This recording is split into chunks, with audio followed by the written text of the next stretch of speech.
Hey folks, it's a new day and you got a new pod. It's me, it's Jeremy Kirkland. You are listening to Blammo. This is my podcast where I talk to people about clothes and all sorts of fun things in here. Big pod this week. Oh man, but before we dive in, it was a crazy week. I'm headed to Paris later this week to get ready for all the shows. But we got some good stuff. This will be the first time I've been in Paris in a very long time, so I'm excited to get back out there. But yeah, we'll be out there. We're recording some pods. We're doing some vids, little showroom visits, lots of stuff. My suitcase is overflowing. It's crazy. But enough about that, because this week I talked with Luke Walker of the brand L.E.J. Yes, it's L.E.J, not L.E.J. Call it what you want, but it is an amazing brand, and I am so pleased to have Luke Walker, the founder and creative director, on this week. So Luke went straight from Central St. Martin's right into LANVIN before eventually starting L.E.J. But we talk about loneliness in menswear, the difference between designing clothes and actually developing them, big difference, why traditional ideas around fit and formality can leave people feeling disconnected from what they're wearing. It gets a little heady. This was a great pod. There's so much good stuff. We also get into tailoring as a way to rethink proportion, comfort, confidence, this was my favorite part, how garments earn meaning through wear. But we also unpack, some of the things you would expect, like how L.E.J grew out of Luke's own wardrobe and the realities of running a small brand, things like timeliness, availability, fit, and what growth really looks like. So if you're a fashion person, if you're a business person, whatever, it's all in here. Very excited. Luke Walker of L.E.J. Let's go. What's happening over there? Oh, we've had a bit of a day. I've had a great day. We've, it's a good way to finish the week. We just get a lot of studio visits at the moment. How do you feel about that? I feel like initially many brands would be like, come visit our atelier and come see it. But now it's like, that's a lot of people. Yeah. It eats up a lot of time. We've had very little time to do anything else today. But, that's why we're here. We're here to sell clothes. Sure. And we're here to meet people and see people in the clothes and share our love of fabrics and yarns and make and all of those great things. Yeah. So it's been really good, really super positive. That's good. Yeah, I'm just a little bit ashamed to invite people into this chaos, which is our studio. Yeah. Well, I'll say for listeners, if you're ever going to go visit someone's studio or atelier and you just want to say hi, make sure you tell them that you want to say hi first, because so many of these brands they need to sell. It's important to carry on, to keep the torch going, have the commerce. And I'll just say that for you, not that you even asked me to say it, but as a person who's been on both sides. Sometimes you have people and they just want to sit up there and hang out. And you're like, yeah, let's listen to some music and have a coffee. And you're like, bro, I got 200 emails and shit over here. I got to do. It's such an interesting psychological study of people, right? How everybody thinks that the world works and how businesses might run, that they can just come and hang. And it's great to have people come and hang. But even my closest friends, I had two of my oldest best friends here yesterday. Yeah.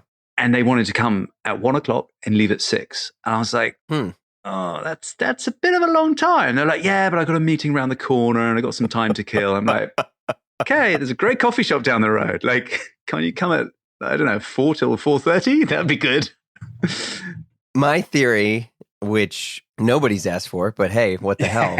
I think a lot of people that consider themselves like menswear fans or clothing nerds or whatever you want to call it, there's a tiny bit of loneliness in there. And so it's like anytime you can get this camaraderie amongst other people that are going to validate. Yeah. Because like, I think if we're probably close to the same age. I don't know.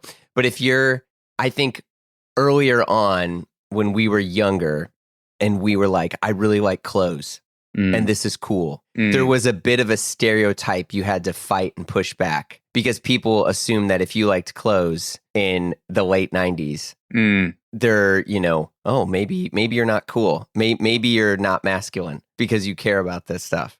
Yeah. And so I feel like that ethos, that a tiny bit just lingers in the back of people's heads And so there's like a weird sense of kind of loneliness and nerdiness that exists amongst so many people our age that like menswear. And so it's like, I want to go find somewhere I can be safe and ask someone if my pants fit. But they are nerds. They are nerds, and we are nerds, right? Yeah, of course. Embrace it. I mean, the Reddit threads prove it. Oh my God. What are you doing on there? Get out of there. I don't know. I don't read it. Friends send me links like, oh, do you know L.E.J? You got a Reddit thread. I'm like, don't show me. Don't send me any screen grabs. I don't want to see it. I don't want to know. Keep me away from it. If it's good, if it's bad, if it's ugly, don't want to know. Smart. Yeah. Smart. Keep myself safe and sane. But yeah, you're right. I think there's, possible. yeah, I mean, I'm not ashamed of being a person that likes that stuff, but I feel like it's only because I have the luxury to sit and talk to people about it all the time. You know, I get that itch scratched to where I can talk to other people, and I'm in a bunch of other group chats where we're sitting and talking about which tailors we want to look at and whether or not this person is overrated or underrated, you know, and it's great. It's so great. It's such a great distraction from just how shitty everything else can be. And you're just... But it's also like, on a very serious note, it's an extension of how guys now shop, how women shop, how everybody shops. Everybody's so much more educated than ever. And we've got all the access to information. I mean, it's all of the cliches that we know about. Everything's online. There are group chats. There are with your friends, with strangers. There are geeky tribute websites and accounts, and everybody knows so much more, or at least think they know so much more. And there are some charlatans out there. No, I'm not accusing anybody of anything, but there are some charlatans saying that the only thing in the world that matters is an offset sleeve on a shirt shoulder or something like that, and they don't understand that there are different levels of importance to different people, and some of them are cultural and some of them are not cultural. And I'll tug that string because I think you have a much more unique understanding at that, and we'll kind of connect some of these dots here because you are a designer that is probably most people's different understanding of what a designer is these days. Because I think if you're a person right now and you view someone as a designer or a creative director, that could mean you're a person who's just really good at mood boarding and who's really good at finding old pictures of Paul Newman. And then they're very difficult to find, by the way. They are. They're very well hidden.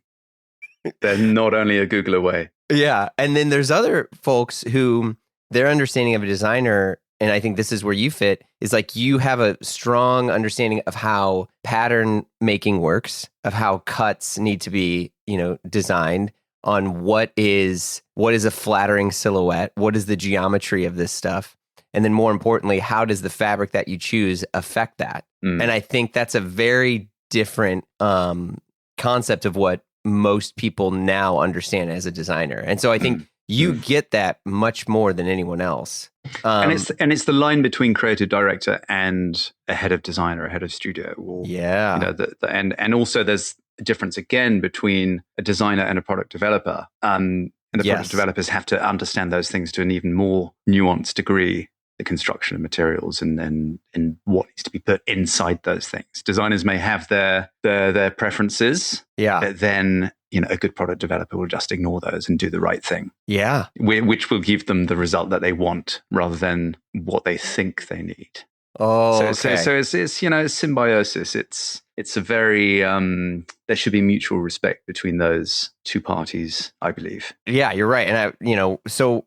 To jump back a tiny bit, you kind of cut your teeth at all this stuff early on. Where was it? Was it LANVIN first?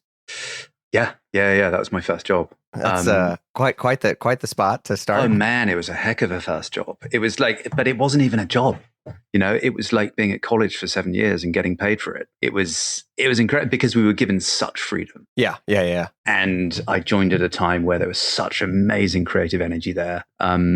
L.E.J had been there for a few years. The men's collection was in its second season when I joined. And so there was so much excitement and almost no budgets. It was just like gloves are off you go, do what you like. And it was wonderful. It was an amazing time. It's the best school that I've been to and I didn't have to pay for it. So it was, that was a real experience in experimentation and learning what's too much experimentation and what's the right amount and how necessary it is to experiment and how necessary it is to actually pull back and stop and recognize when enough's enough in terms of the flamboyance of things. Yeah. And the exaggeration of things. especially at like a house like LANVIN, where I think for me, that was where I was like, okay, what, and this is more on the men's side for, when I first experienced it, I was like, okay, we have a very nice, simple white poplin, a very, beautiful, thin knit crew neck sweater. I'm like, okay, I don't know what all is being said here.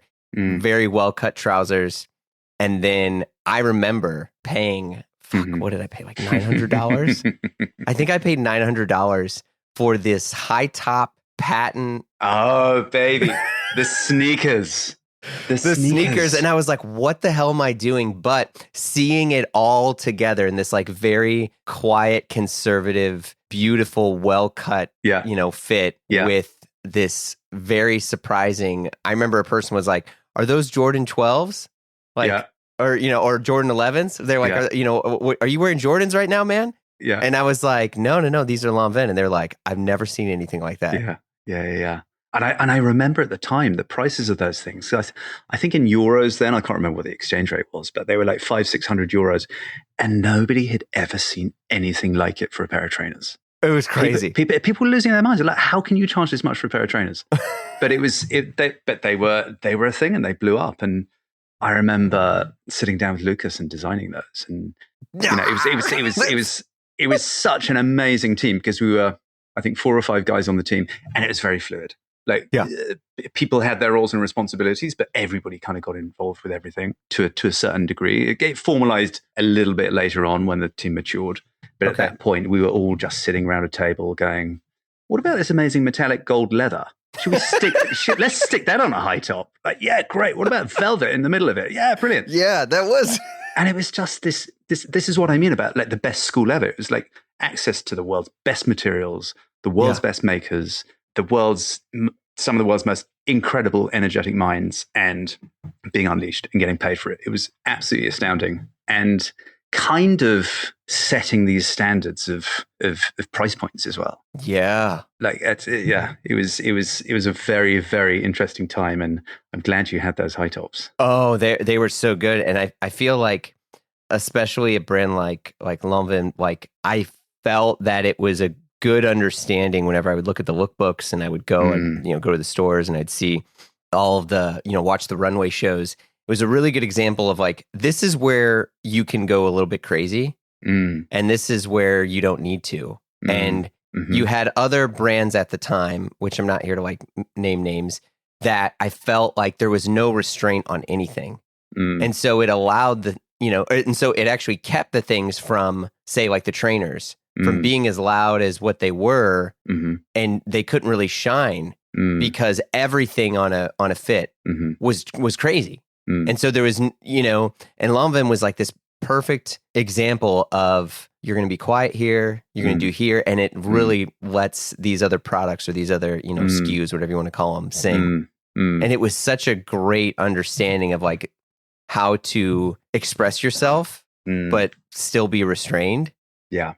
Yeah, it was a very elegant moment. Yeah, I'm curious, when did that happen for you? Where you were like, okay, I have my own personal style, but I'm going to kind of learn where I want to express myself more and maybe where I don't. Wow. Well, you'll be surprised maybe to hear that during that period, goodness me, I'm so thankful that social media didn't exist. Because I was still in like full St. Martin's mode. Dressing like a lunatic. I started at LANVIN in my 3rd year at St. Martin's. I went to do a placement. Super rare for listeners. That does not happen. Yeah, go ahead. It was. I went to do a placement, a year out, a stage and internship, and they invited me to stay, which was dream come true, amazing. But I was still this London kid. Well, not from London, but like in this London mindset. Like all my friends were in Peckham in South London, in this era where we were doing real warehouse raves, before they were officially organized and sanctioned. It was like illegal warehouse raves and all of these mad squatting parties. And I was like that, but in Paris. I was like, where can I do this? And I was super frustrated. So I was not this elegant, like French mannequin of beauty like the LANVIN man was presented as. I think I was going around like wearing a morning coat and a cape and like twizzling and like a pair of joppers and riding boots, but like an absolute lunatic, because I really like to ruffle feathers and antagonize people to a certain extent. And I felt like by dressing very extravagantly, I would do that to the elegant French people walking down the street and look like an absolute fool. But it was better, what are your early 20s straight out of art school for? Yeah, no, it's true. I was the same in the sense that I was like, I'm gonna show everyone how smart I am and how creative I can be. Yeah. So look at me. I'm so much more experimental than you'll ever be. Yeah. You don't know anything. The shame. So where did you feel like you started to realize you didn't have to do that? Oh, right. Sorry. Yeah, that was your question. I think the end of that era for me coincided with a few things. I wanted to come back to London.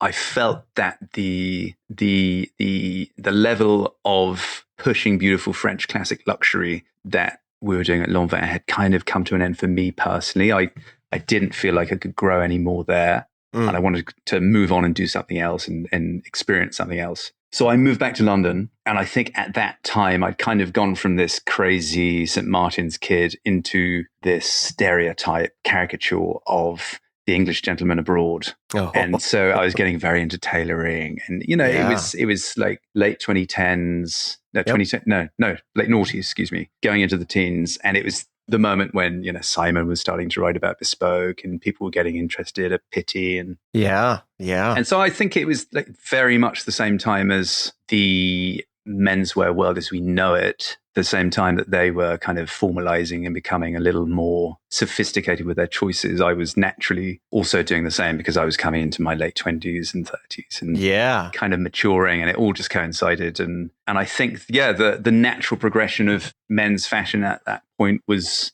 really helpful for me because I was doing I was following that route, discovering nuance. Yeah, I look back at that time for myself, and especially the tailoring that I had. And I'll say this is like, I am a tailor's nightmare. I'm very, my shoulders you're a funny shape or you're very awkward? No, both. An awkward person. Well, sure. Yeah. But my shape is bad. I have like an anterior pelvic tilt. My shoulders are very square. My posture, I have like a stooped posture. I mean, I'm a person who grew up, either playing with a guitar in my hand, hunched over, or on a computer hunched over. And so to put any type of flattering garment on me would be a nightmare just because of how bad my fitting was. And so I remember being like, oh, I just need to go to some type of tailoring house and then have something made for me. But it wasn't until I started working with Italian tailors who were like, no, like don't have a strong British shoulder here. Like your shoulders are already too square. What are you doing? And it was probably around that time because I remember looking at old photos of myself and I'm like, what the fuck? Like none of that's flattering. Like you just looked like a kid that blew all his money on like a made-to-measure suit, but I looked like an idiot. Oh, we've all made mistakes. Big, expensive mistakes. Yeah, and so I feel like it's maybe only been the past couple years to where I'm like, I think it's okay that, maybe that brand doesn't fit me, or maybe that tailoring style isn't as flattering on me, and it doesn't mean it's bad. It just means it's not good for my body and my body type. Yeah. And that's so much what fashion is about, right? It's about initially expressing or representing yourself in the best way that you possibly can. And it's kind of morphed into this chasing of trends and everybody needing to be able to wear the same thing, but it's just simply not possible. Yeah. Did you have any moments for you in terms like you had said that you started to get more into tailoring? What houses or what, outside of the morning coats. Yeah, outside of the morning coats. Were you hitting up Savile Row, or were you, Gosh, that's a great question. I think actually so I got a few things made at LANVIN because the thing that actually got me really excited about making and about construction and about the beauty of tailoring and bespoke making was that they used to have a whole, I think it was 2 floors. I think it was in the building on Rue Saint-Honoré, there's the shop. There are 2 shops, there's men's and the women's, they face each other. Studios are above them. And the men's shop on the 4th and 5th floors, I think, used to have a tailoring department and a shirting department. And where they would make all the bespoke suits and all the bespoke shirts. And I remember going up there and just watching the shirt makers making the hand sewn buttonholes and just being absolutely astounded that anybody would take this level of care for a shirt. You know, I was 22 or something, and I'd never really worn a shirt that was cost more than 30 quid in my life. Yeah. And like the fact that these guys are making these shirts, which at that time, I don't know, 300 euros, which seems like nothing now. Yeah, it's true. But they were completely hand sewn, like, absolutely stunning, beautiful fabrics, and just understanding that a shirt didn't have to be a commodity, but that it could be like something really incredibly special and rare and precious. That was a huge eye opener. And I was lucky enough to be able to get a few shirts from those guys and have a suit made with those guys. So that was probably my first realization that clothes didn't have to be off the peg. Yeah. And you can get really special things which look ordinary in terms of their silhouette or their fabric or their details. And actually they're extraordinary because of how they're made rather than how they look. Yeah. Did you get to go to like Chiffonelli or any of those things for like, because there's only, I would say, maybe a small handful of French tailors that I think people know about. But, I'm curious if you got to explore any of that other stuff. No, and to be honest, I wasn't really into it. Yeah, I'm not. It's a very strong shoulder. Yeah. I mean, but I wasn't really into menswear as such at all. And I mean like hashtag menswear, that kind of yeah. The bespoke route, the perfect silhouette, the discussions on different shoulders and chest pieces, and that wasn't really me. I was more about I love construction, but I wasn't really about bespoke. I was more about finding the most beautiful vintage piece, which I guess is still bespoke, but for someone else. Sure. And I didn't really get into that sort of commissioning tailoring for a long time. It took a few years being back in London, finding the right tailors and being introduced to those tailors, and also having the means to be able to commission things from these guys. Yeah. So it was, it wasn't until 10 years ago or so that I really started seriously getting nice things. But then I so rarely wear them because I'm not really I wear a pair of jeans and a shirt every day. And I've got a wardrobe full of suits that I've, worn once or twice, and I just like them to have them, but I don't live in them. Okay, that is seriously the theme of our entire conversation, because I feel like when people talk to me about style or like getting dressed and figuring out, I'm like, you really have to be okay not knowing what you're doing, but you can read and research and listen to podcasts and read books and whatever you want to do. You're not ever going to really find what fits you until you buy it and own it and try it on and incorporate it into your life. But I feel like you can't really skip that stuff. No, the mistakes are important. Yeah. So you have all these suits important. And you're like, oh, I'm glad I got it. So me too. I have 2 tuxes. Why do I have 2 tuxes? I don't wear them. I think one of them I've never worn. Yeah, but you might get invited to something. I don't even know if they fit. And that's the thing now. So I'm like, maybe I need a new tux.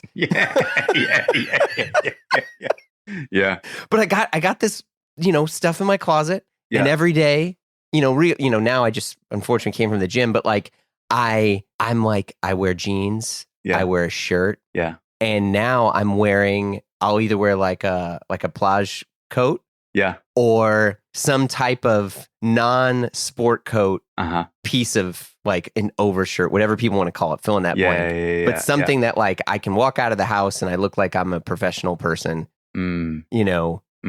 But I don't think I felt that safe to be that version of myself until very, very, very recently. So like, when was this for you? Because it sounds like you get all this stuff. You're like, I don't know if it fits me, but I'm going to kind of figure out my own thing here.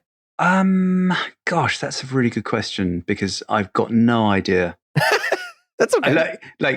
I've got friends who will wear a suit. Yeah. Or like separates of beautiful tailored items every single day, and they look amazing and they look very comfortable, and we'll go to the pub and they'll be wearing a bespoke suit, and people bat an eyelid, but they don't bat an eyelid like you look incongruous here. Yeah. They bat an eyelid because the guy looks good. But I don't know, I put a suit on and I feel like I'm a time traveler no matter what the suit is. So it's a bit of I love tailoring. I love suits. I love the work that goes into them and studying them and looking at the construction and the fabrics. But I just feel like it's not very me. Well, then this leads to you starting your own brand. Yeah. Let me be correct here. Do I say L.E.J. or L.E.J? You say whichever is more comfortable for you. Okay. Well, I'll say L.E.J. I'm not precious. But we say L.E.J. We say L.E.J. Yeah. Okay, L.E.J. There you go. What led to you starting L.E.J? Because I feel like it's a brand, especially as, getting to know you and seeing you and other interviews and stuff you've done. You're like, oh, that's him. That brand is him. What led to you starting that and feeling, very comfortable in it?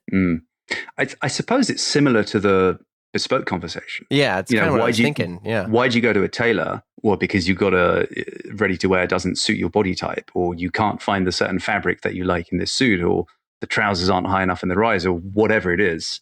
You're going to a tailor to create something which you can't find elsewhere. And that's basically what L.E.J is. It's like it's my personal wardrobe that I felt I couldn't find out there, and was very lucky to have access to suppliers and mills and manufacturers and ateliers which could fulfill my most horrible dreams, the worst creations that my imagination could conjure.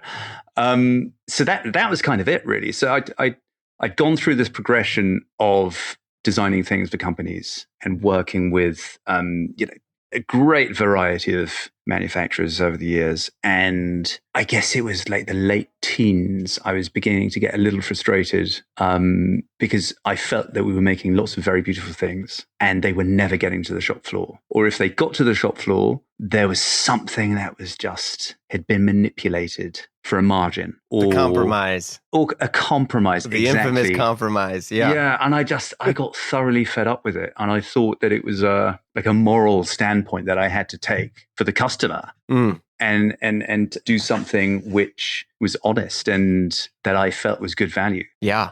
Yeah. And, our stuff is expensive, but our margins are small. I would say it doesn't sting as much as what you would expect from a luxury house. You know what I mean? Yeah, we need to be harder then. Well, no, but I'm saying it stings, but it doesn't you don't look at it and you're like, oh, they're just taking advantage here. You're like, yeah, that is priced, and maybe it's because you don't wholesale or much. I don't know. I'm not putting words in your mouth, but I feel like the value of what's being offered and what you're getting, what it costs and what ends up in your hands for most people, you're like, okay, this makes sense. Like I get it. I understand how this feels and the cost translation here. Yeah, and that's what I hope. That's one of the main intentions with the pricing and the brand as a whole. I don't compromise on fabrics.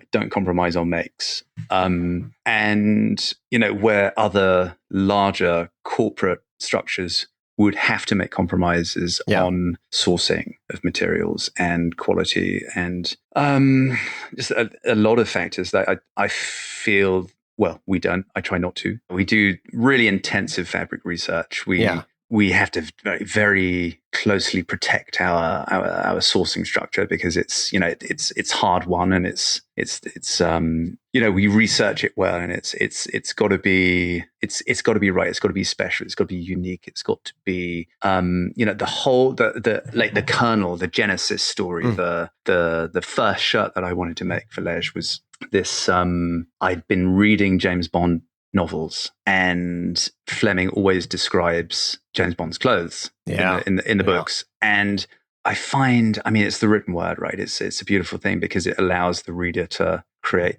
their own image in one's mind about what the thing is. And there are always these beautiful descriptions, which I think were supposed to be quite matter of fact, but I find them to be quite beautiful. And one of them was that he's always got this white silk shirt. And I was like, well, silk isn't feminine. Silk is masculine. Silk is James is the most masculine man ever conjured into being. Yeah. So surely we have to do a silk shirt.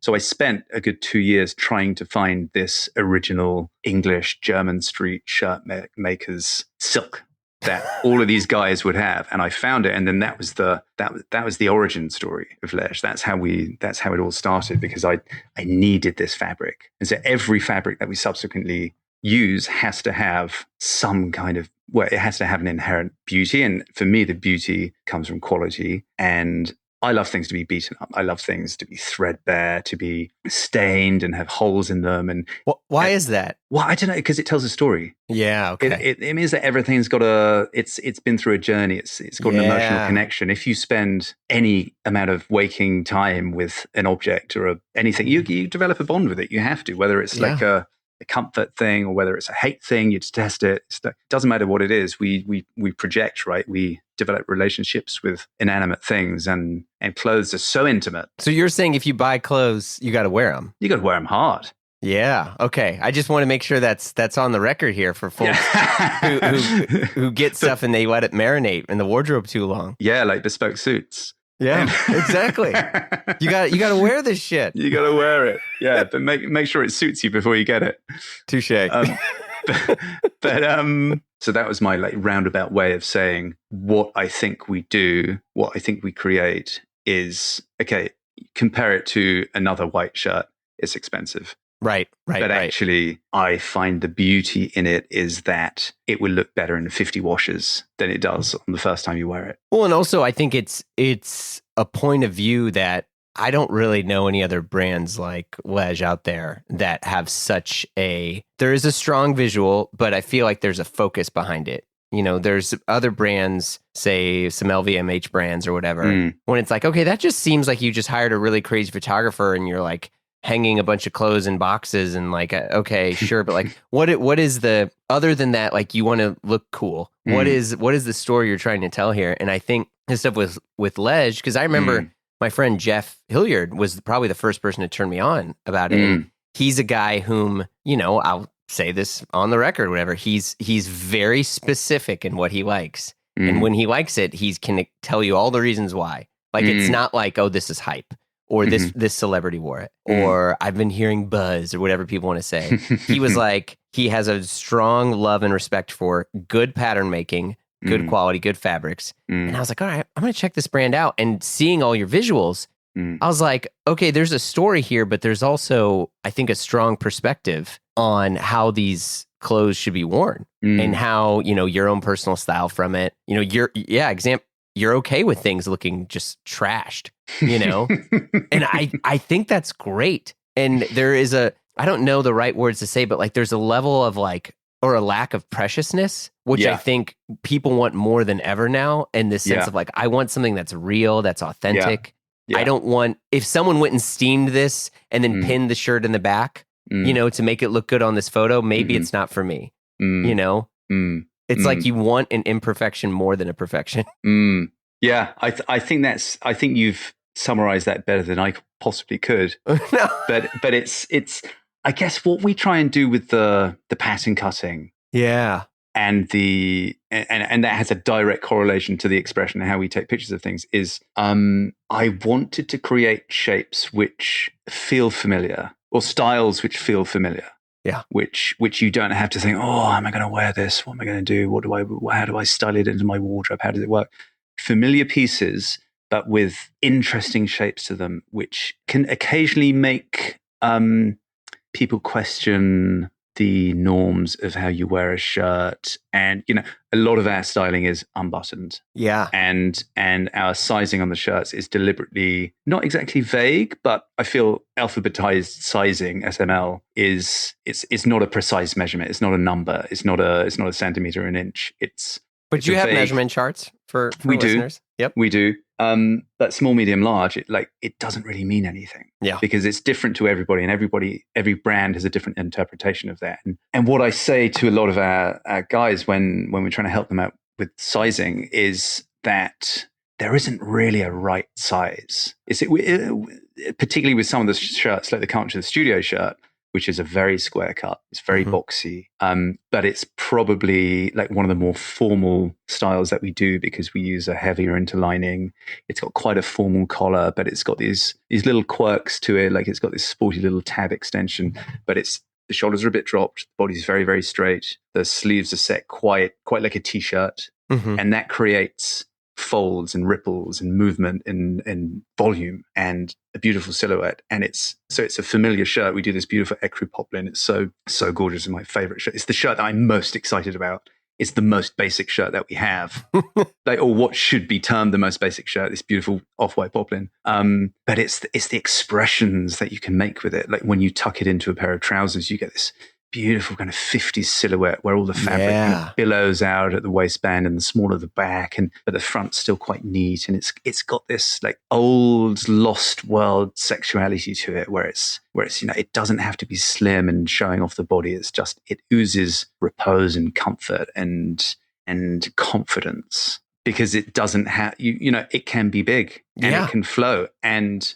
I know that a lot of guys are uncomfortable with volume, but what I love is volume, and I feel that also having the volume shows off the fabrics and how they flow and how they wear and how they age, and I find it sensual to have all of these ripples, and so the pattern cutting directly feeds into how we style and therefore the mood of the pictures, and because we're doing what essentially is quite a shirts are shirts. They're business wear, right? Sure. So it's like, how do we make them sexy? Okay, shoot them open, or shoot them with skin, or shoot them with a pair of boxers, or that's breaking it down into very simple terms. But there has to be a softness in there and almost a femininity, and that's one of the lessons that I got from LANVIN in the early days. Was fabrics so important, and if you take a staple like a shirt and you put it in a silk, or you put it in wool cotton or a cashmere, or whatever it is, you change the expectation of what that shirt will do and how it will feel and how it will drape on the body, then you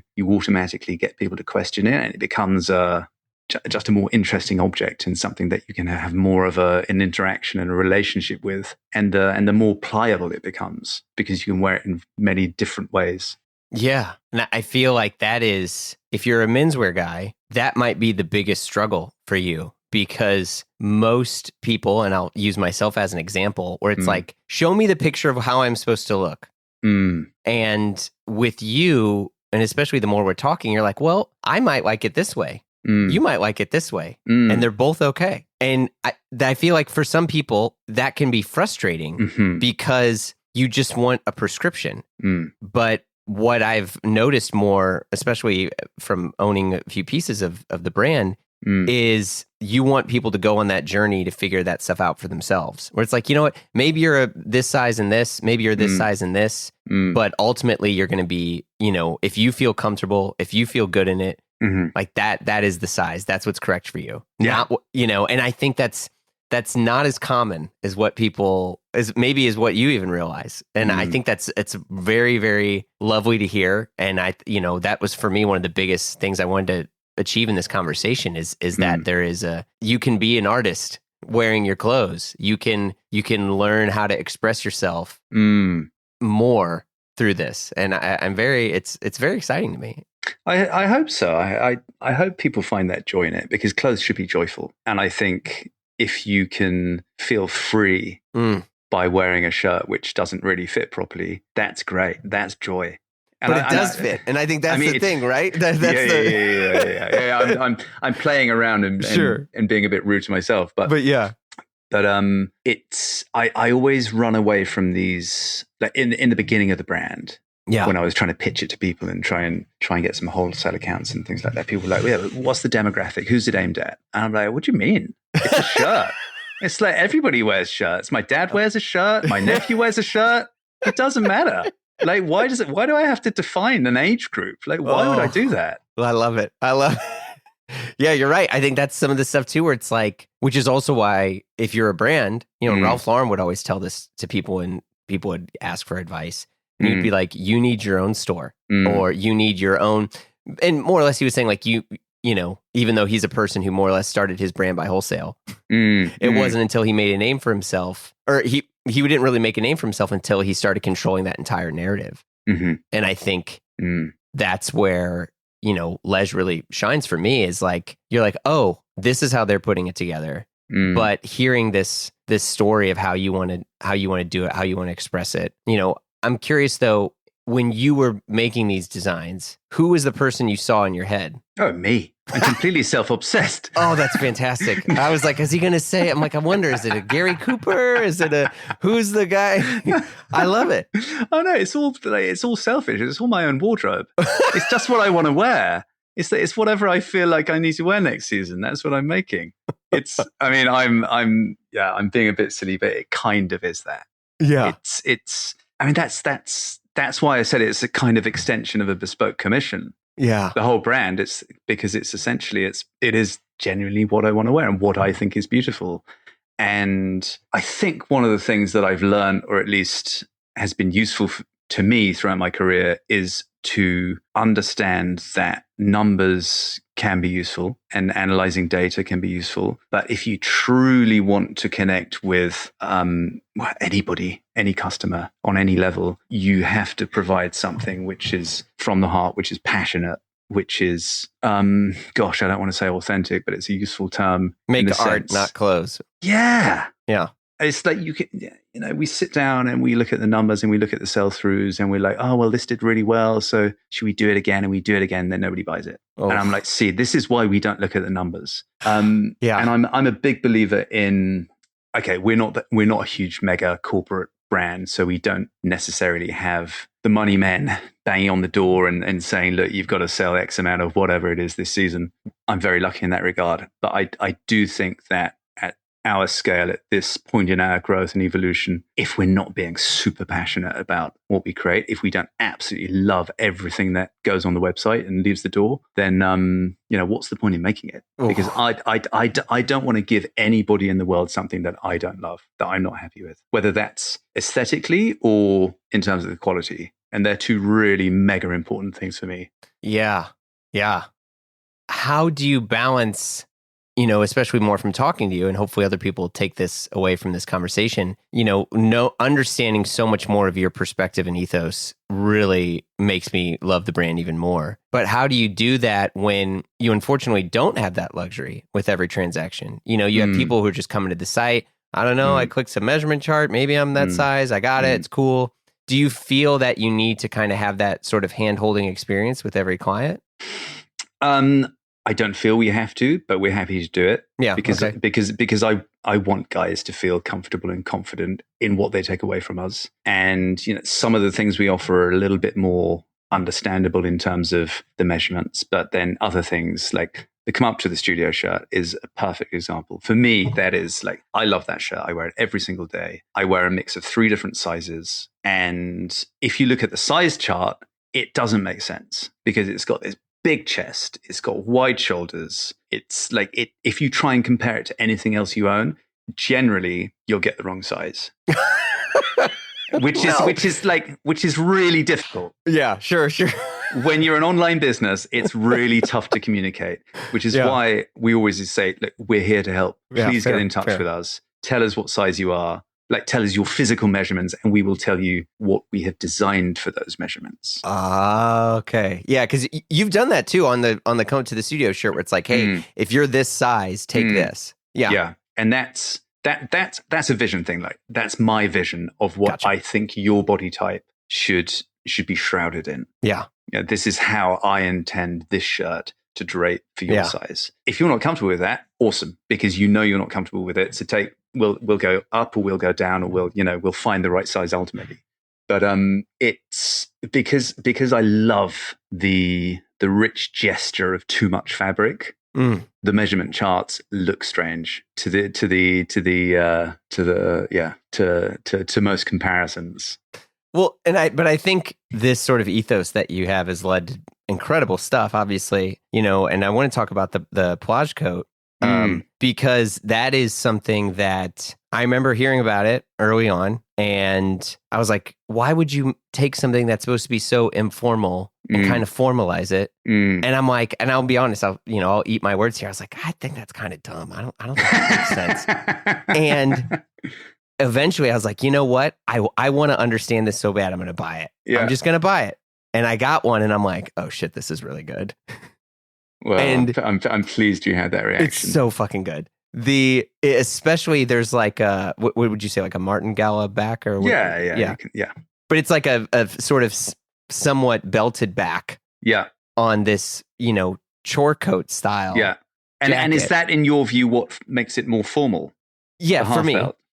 Was seeing, because I've historically, for me, I only associated that with like a tailored polo double-breasted coat or, something like that. But seeing that on this, sort of French workwear looking jacket, I was like, dumb. No, well, dumb initially guy. I was like, is this over designed for over design's sake? And I say this because I was completely wrong. I get it, and I'm like, this is fucking incredible. It fits so good on my body, but it's like it's the perfect in between of not fitting at all and like being this like perfect fit to where it looked like it wasn't too intentional. Like I just threw it on, and seeing how that kind of gently pulled on the sides, adds this tiny bit of shape to the garment, and it made a completely informal piece of clothing I have make everything else that I wore it with slightly formal. And like for me, like that is still, and I look, the Coming to the Studio shirt, great shirt. I'm into it. But when I tell people to check out the brand, it's like Plage coat. That's where you go. Start here.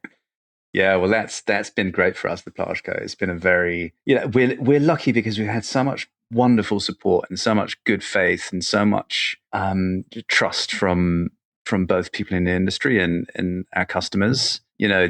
It's easy to buy from a recognized name and to trust a recognized name, but to take a risk on some little website with quite an awkward interface.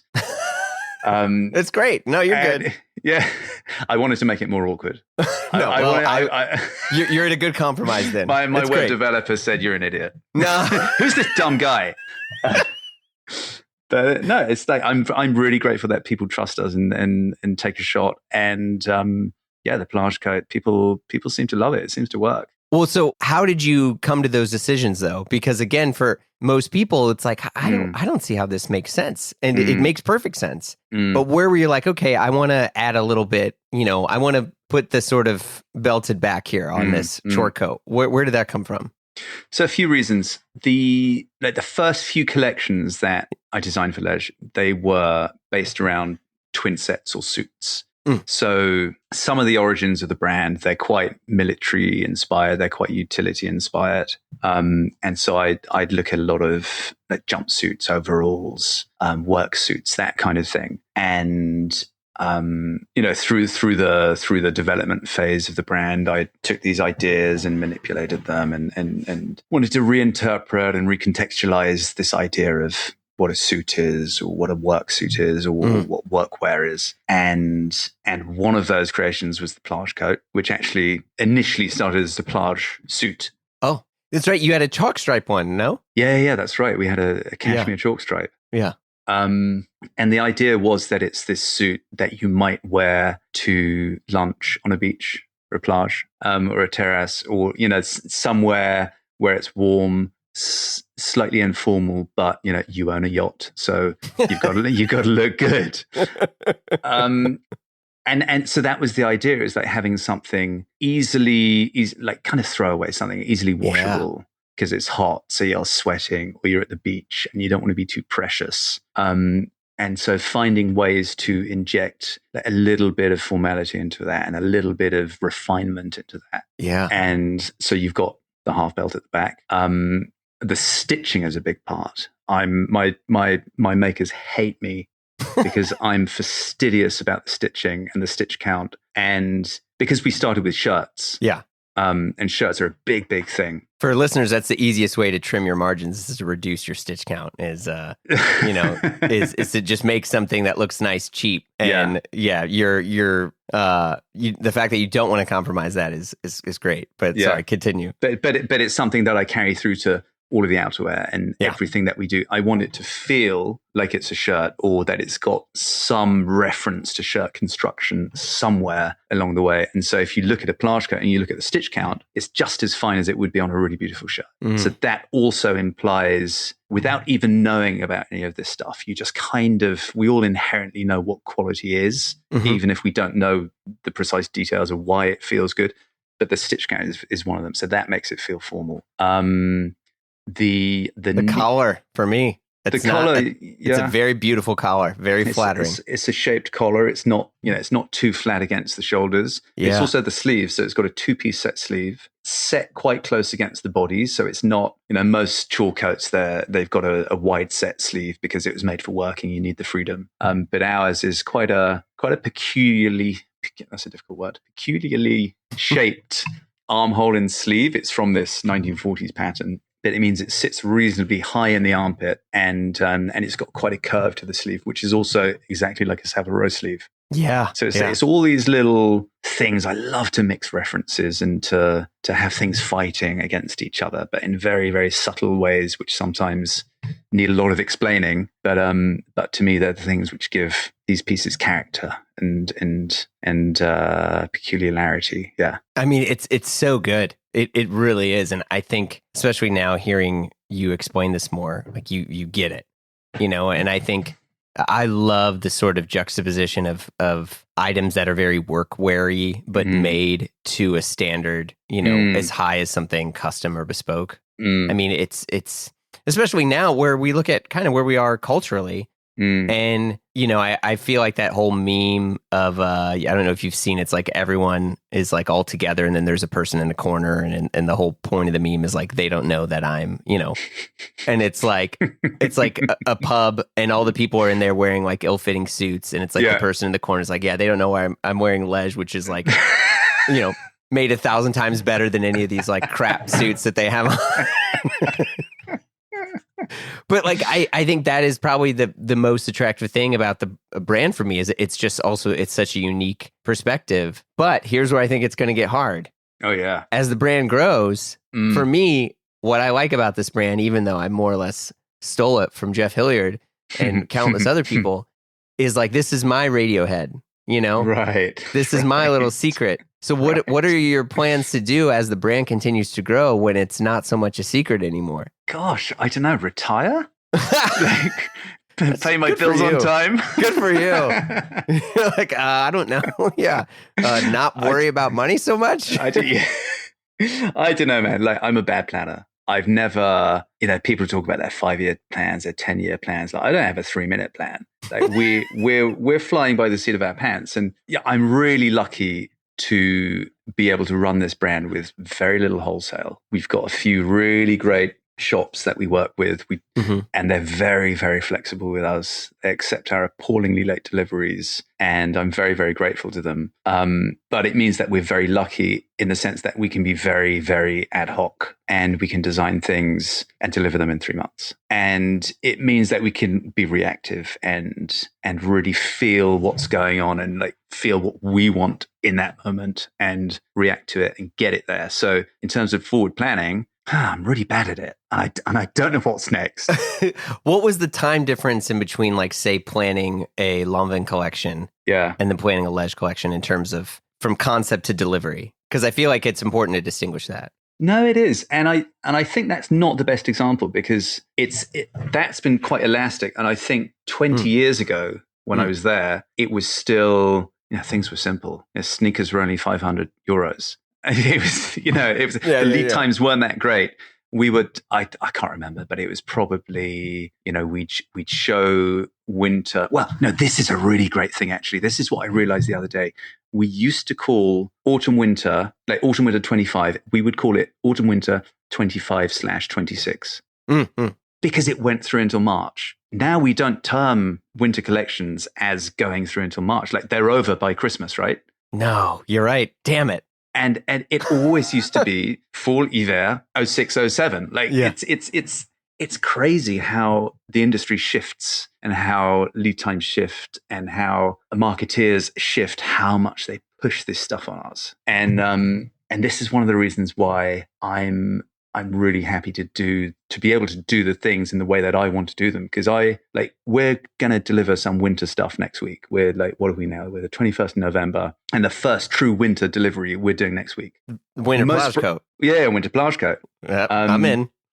There's some surprises coming, let me tell you. Okay. But it's like most brands, they're thinking about sales. They're thinking about their winter sales. I'm like, hang on, it's not even winter. Winter doesn't start till the 21st of December in astronomical terms. Yeah. So I don't know. I'm fighting against this this behemoth of an industry which has shifted the dates of how industries are termed, seasons are termed, and when we go on sale. But that wasn't your question. What were we talking about? Lead times. No, so but I feel like that's a good explanation. But yeah, I mean the lead times of like how much time you have in between collections for say L.E.J and previous endeavors. So I feel like you show in January and then you deliver in September back in 2005. Yeah, like some brands today who I occasionally work with are already designing autumn winter 27. Boo. And I'm just like, how, guys?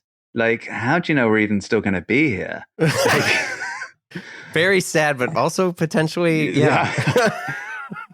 So I love to be reactive and to be able, like, yeah. So we can design things. I'm designing stuff now for January. Hell yeah. And for February. Okay. So 6 to 8 weeks is it's pretty tight. It's that's tight. It's it's probably not ideal, but it's got to be somewhat liberating. I don't know. Yeah. But we usually do it in like 4, 5, 6 months. Yeah, something like that, which is a real luxury actually. Because it means you get to, when the summer finishes, I've been on holiday for 4 weeks and I can get back to the studio and be like, do you know what I didn't have on holiday that I really needed? I don't know, a madras beach towel. Yeah. And so I can make sure we've got them for March next year. Yeah. It's like rather than putting it to bed before the summer started, I think that's really important. And maybe it's my failing as a designer. I can't think outside of my current situation.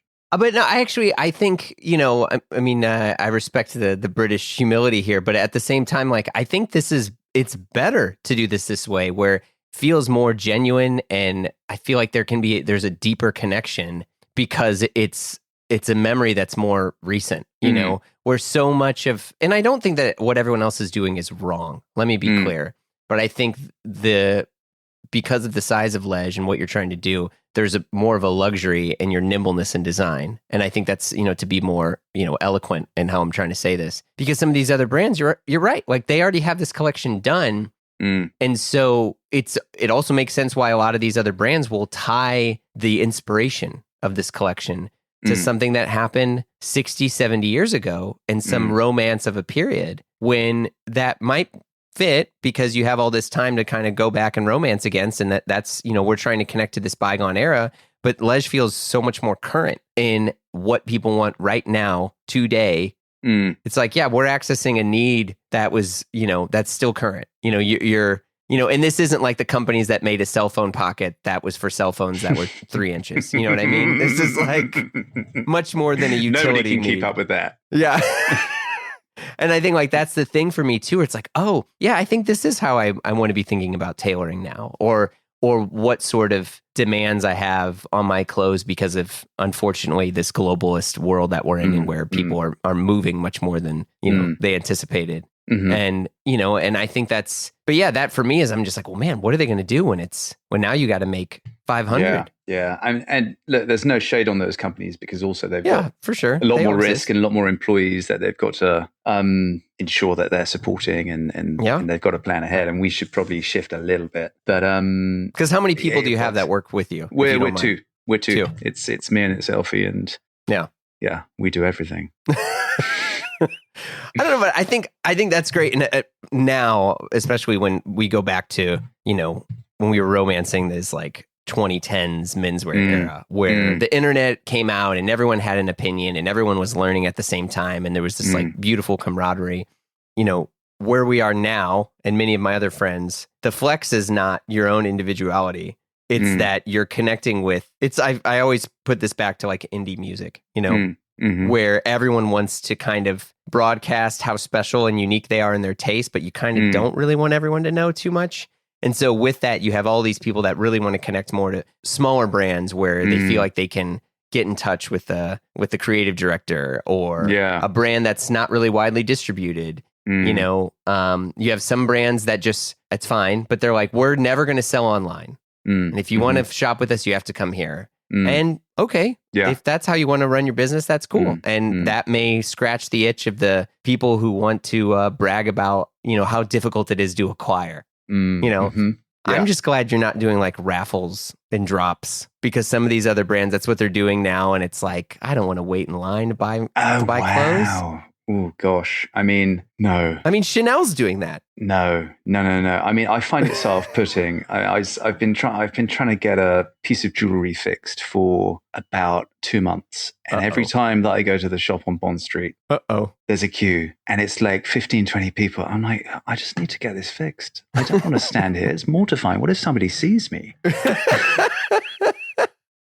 You got to go to just jewelry repair. I get it. You probably want to go back to the source. Yeah.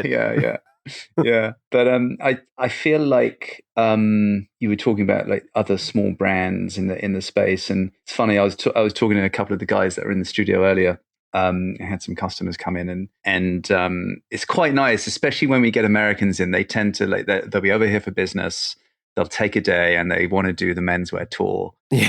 And it's I love it. It's so good. They got a Drake's bag in there. They got a Drake's bag. They're like all the guys today. They're off to the Robato pop up at the Permanent Style showroom, and they're going to Marylebone to see Anglo-Italian, and it's I think it's so important not to gatekeep, because if we don't have this community of small brands, then we all suffer, because I really think like by having many of us, we become more powerful. And the more small brand options there are, the less business we put the way of, the mega brands who aren't giving the value for money or the quality or the real things that guys want. I think it's so important to I don't think that's an opinion many of your peers share. I just want to put that out there. I love that that's your opinion. I also believe in a rising tide lifts all ships. But I feel like some of these smaller brands, there is a strong insecurity, and they may not want to be as supportive as you. But I think I would encourage you to maintain this level of. I mean, it's always put me in good stead. So hell yeah, why not? We're all in it together. Yeah, I think that there is many brands that have that level there, but I often interpret that more as an insecurity or as a way to create some longer form of, like I'll say this, I love Rolex. Rolex makes over 1 million watches a year, but there's still it's very difficult to find one. It's even more difficult to find one at retail. But I think some of the parts of like the worlds of luxury menswear and just luxury products in general, and you could maybe equate this to the delta of the wealth gaps that have happened, in which there's so many more people who have money, and there's, that you either have a lot or you don't have enough. And maybe so there's a bigger pool that some of these brands need to compete against, and they're always thinking about 5 years in advance, not about now. So they're like, we want to make sure that you still want us in 5 years or 10 years. Because if you can get anything you want all the time, then unfortunately, you may not want it. Yeah, because you can get it. People move on, and it's this business of frustration thing. I mean, we've had guys get in touch with us because we're a small brand, and I've spoken about the pricing and wanting to keep the pricing as fair as we possibly can for the quality. And one of the ways that we do that is to not go on sale. Yeah, to not go on sale, you need to not carry too much stock. Correct. So what's funny about this? No, I love, because I see where this is heading. Someone's pissed that your shit sold out. We've had certain comments from guys saying, "Why don't you stock? Why don't you buy more? Why don't you order more? Why don't you sell more? Like, why are you always running out?" And it's see you next year, man. Chill. Yeah. But it's not because we're trying to piss people off. It's because I don't want to create waste. I don't want to have to slash prices at the end of the season, because that will piss other people off who've paid full price. And I don't think it's fair to play this guessing game. Like, when are they going to go? When's the price going to drop? When's it going to be? When am I going to get cheaper? I think it's fairer to say we're never going to go on sale, but we have a finite number of things. When it's gone, it's gone. Yep. And so we're not slashing the prices and selling things for less than we paid for them. And we're not having to put things into landfill. It's like more or less we have, I wouldn't say 100% sell through on everything, but we kind of have a pretty good sell through on everything. Like, well, and it does most things we get rid of. Yeah. And I think it does create a bit of an urgency. And as a person who works on both sides of brands and, and has worked with a handful of brands over the years, one of the worst times of any sort of like, menswear e-commerce brand, the month of October, because everyone's like, well, I'm going to save, I'm going to hold off on all my spending because we got a Black Friday sale, which in some cases, some fucking brands are fucking turning on their Black Friday sale before Halloween. Yeah. And I'm like, what are we doing? Yeah. But it's back to this this creep of the seasons, right? Yeah. Like when I was a kid, the January sales used to be in January, and now they don't even exist anymore. I can't even think when the sales start because it's like Black Friday is now the new January sales. So it's like there's no time to sell anything at full price. Yeah, and the consumer, the client, the customers, they're always guessing, and they're always going to be ripped off because the brands that participate in these things, I think, artificially inflate their margins so that they can bring it down to what the RRP should be anyway. Yeah. So we just don't do that. We just strip it out. So the doubt is removed. But then also, sometimes people miss out. Well, and I think sometimes though you have to, and maybe now like you got to remind some of these folks. You know, I mean. My friend Joseph Pollard, who runs August Special, they had to put a piece out being like, "Hey, if you're waiting for us to go on sale for Black Friday, we don't do that because this is what we price our stuff at, and it's always going to be this way." And you know, God bless, Godspeed. See you around. Yeah. I mean, it's a tough one because I love a sale. Same. I'm like, 20% off? Okay. Yeah. It's also worse being broke all the time because I got 2 fucking kids and the amount of strawberries that these kids eat is mind-blowing. Hey, wait until you move on to blueberries. Now they're expensive. Oh, yeah. I hear you. We're just crushing every Latin American country right now is produce exports. They're all coming to my house and my kids are just turning into Willy Wonkas. Just crushing them into the carpet. Yeah. You know, we're starting to wrap soon, but are there any brands that you have remained sort of a patron of that you're like, I don't think I could ever do it the way this brand does? I'm kind of an old school shopper. I go to brands which make a certain thing and then do it very well. So like all of my specs I get from E.B. Merowitz. Wow. Which is it's a beautiful little shop, beautiful little company run by an amazing woman, very good friend of mine, Sheil. So I get all. I mean, she's very smart. She got me early. She got me hooked. And now when you try something good, it's like my first pair of Edward Green shoes. Oh. Like, as soon as you put them on, I'm like, I can't go anywhere else now. I'm stuck here. So Merowitz for my eyewear, Edward Green for the shoes. You like a Dover guy? No. You're a loafer guy. I don't do laces, so I'm boots or slip-ons. Respect. Yeah. Any other brand? Nah, and that's about it. I mean, everything else I can have made. Oh, that's a lovely spot to be. It's kind of arrogant, isn't it? It's horrible. This is the last question. Is there a sort of delta or something or standard that you want to have for like, this is made for me, and then, okay, I need to make changes for A and B to make it until I sell it for someone else? Or is it just like... That's a lesson that I've learned over the year, like through the progression of having a brand and selling to people who aren't exactly the same height and shape and sleeve length as me, because I'm not a tall guy, and so in the early years those sleeves were, I'll admit, they were a touch short. They were a hint off where they should be. Sure. But no, now we kind of normalize the patterns, and that's good. And as far as we can, but with ready to wear, it's always there's always somebody who's going to be disappointed. You can't fit everybody all of the time, unfortunately, despite how much we try. So yeah, that's a big lesson learned. Is there plans for a potential custom program or? Yeah. I mean, there are plans for a lot of things, and that's one of them. Yeah. So when either Alfie or me get around to looking at it, it'll happen. But no, for sure, we've got a great our shirt atelier is an amazing facility that can do lots of very they're very talented, they're very flexible, and when we get around to it, it shall be done. But I think we're gonna, as soon as we got our first physical space. Mm-hmm. That's when we're going to put into place those kind of programs, because it's the kind of thing I want to do in person, I think. Oh, yeah.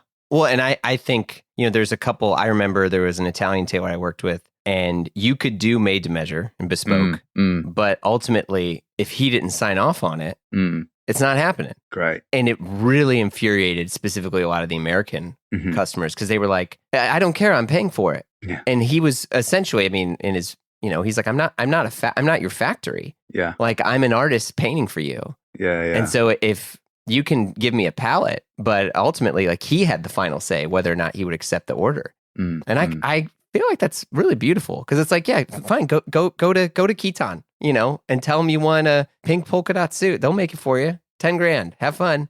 But like, don't get beaten up on the way home. Yeah, exactly. But if you want to look like a distinguished gentleman of taste, maybe trust the person you're having make your clothes. Yeah, I mean, there's if you want a house style, you got to trust them to a certain extent. That's right.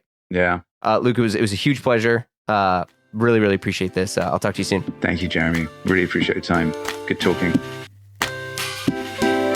You've been listening to Blammo. Our show is produced by Blammo Media. We're edited by Amar Lowell, and our theme music, as always, by the mysterious Breakmaster Cylinder. If you like what you heard, you know the drill. Share the pod with a friend. Leave a review on Apple Podcasts. Give us 5 stars or thumbs up on whatever other thing you're listening to us on, whether it's Dingledorp or Bing Bong, whatever it's called. But you can also follow us on Instagram for all the hot content. If you want to talk to us and give us your hot take, we'd love to hear from you. You can send us an email at info@blammopod.com. Last but not least, super ultra important. If I had a air horn, I would press it right now. You got to come and join us over on Patreon because the fun never stops over there. Look, the live show, the free show, whatever you want to call this, we take breaks here and there, but Patreon, it never stops. And we also got exclusive shows like Die Workwear, hosted by Derek Guy and Peter Zotolo, and the Triple J Show, hosted by yours truly with John Moy and Gene DeLeon. There's just a ton of stuff over there. So check it out at patreon.com/Blammo. If not, no worries. We got hundreds and hundreds of free episodes in the feed and more to come. So we will see you all soon.